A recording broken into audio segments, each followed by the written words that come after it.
ఓ third class student ఉదయం ఆడుతూ పాడుతూ తోటి విద్యార్థులతో గంతులేస్తూ పాఠశాలకు వెళ్లాడు. అలా వెళ్లిన బాలుడు సాయంత్రానికల్లా శవమై కనిపించాడు. గుర్తు తెలియని వ్యక్తులు గొంతు కోసి అతి కిరాతకంగా చంపేశారు. ప్లాస్టిక్ కవర్ మృతదేహాన్ని చుట్టేసి ఎస్కేప్ అయ్యారు. ఓరుగల్లు కోటలో విషాదం నింపిన మర్డర్ మిస్టరీ ఖాకీలకు సవాల్గా మారింది. అమాయక చిన్నారిని అన్యాయంగా చంపేశారు. స్కూల్కు వెళ్లిన బాలుణ్ణి వెంటాడి బేటాడి హతమార్చారు. అభం శుభం తెలియని చిన్నారిని శత్రువులా మాటు వేసి మట్టుబెట్టారు. ఇంతకీ ఎవరు చంపారు? ఎందుకు చంపారు? వరంగల్ జిల్లా కేంద్రంలోని గాంధీనగర్ కాలనీ ఇది. అప్పటిదాకా ప్రశాంతంగా ఉన్న ఈ ప్రాంతం ఒక్కసారిగా వణికిపోయింది. బాలుణ్ణి చంపిన గుర్తు తెలియని వ్యక్తులు ఓ ఆటోలో పడేసి వెళ్లిపోయారు. ఈ ఘటన స్థానికంగా అంతులేని విషాదం నింపింది.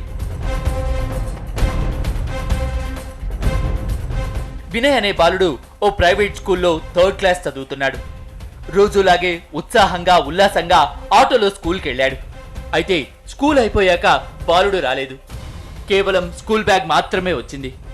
కంగారు పడ్డ తల్లిదండ్రులు స్కూల్లో ఆరా తీశారు. పరిసర ప్రాంతాల్లో గాలించారు. కానీ ఎక్కడ బాలుడి ఆచూకీ కనిపించకపోవడంతో పోలీసులకు ఫిర్యాదు చేశారు. ఓవైపు పోలీసులు ఆచూకీ కోసం గాలిస్తుండగానే రోడ్డు పక్కన పార్క్ చేస్తున్న ఆటోలో ప్లాస్టిక్ సంచి కలకలం రేపింది. అనుమానంతో అది ఓపెన్ చేసి చూడగా అందులో వినయ్ శవమై కనిపించాడు.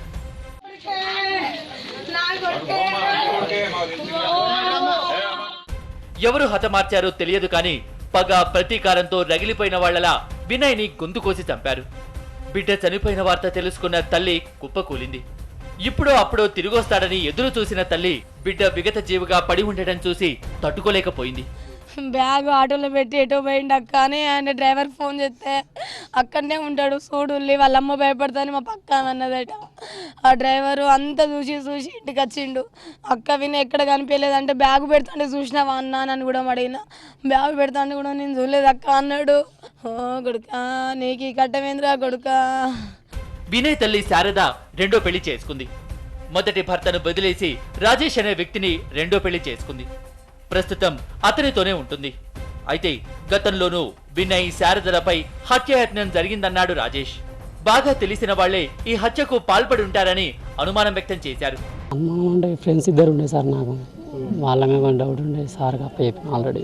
ఒకసారి పెట్రోల్ పోసింది సార్, తలుపులోకి వెళ్ళి కొంచెం లైట్ గ్యాప్ ఉంటుంది, వాళ్ళకి వెళ్ళి పెట్రోల్ పోసింది ఒకసారి నైట్ 2 గంటల ప్రాంతాన 2:30 ప్రాంతాన ఏమో సార్. ఇక నైట్లో ఏమో పడుకొని ఉంటాం చూడలేదు మేము ఎవరో తెలియదు వ్యక్తులు కావచ్చు అని చెప్పి అంతమంది కాంప్లైంట్ ఇచ్చిన బండి కాలినప్పుడు.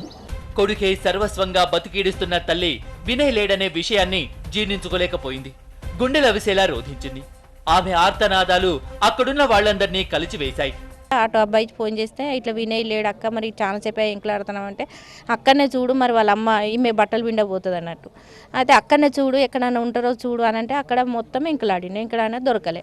ఇక నైట్ సాయంత్రం 5 గంటల నుంచి తెల్లారిదాకా ఎంకలాడుతూనే ఉన్నారు, అసలు దొరకలేదు. ఇక తెల్లారి ఇట్లా 7 గంటలకు ఇక్కడ ఉన్నారు అని ఇక్కడ అందరు జమ కాగానే అట్లా తెలిసింది అన్నట్టు. చిన్నారి హత్యోదంతం అందరినీ కంటతడి పెట్టించింది.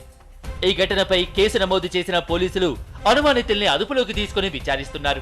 అన్ని యాంగిల్స్ లో కూడా ఎవరి మీదనైతే వాళ్ళ పేరెంట్స్ కు భర్త భార్యకు అబ్బాయి వాళ్ళ తల్లిదండ్రులకి ఎవరి మీద అనుమానం ఉన్నో తర్వాత మా టెక్నికల్ సైంటిఫిక్ ఎవిడెన్స్ ప్రకారం కూడా దర్యాప్తు చేసి నేరస్తులను పట్టుకునే ప్రయత్నం చేస్తాం.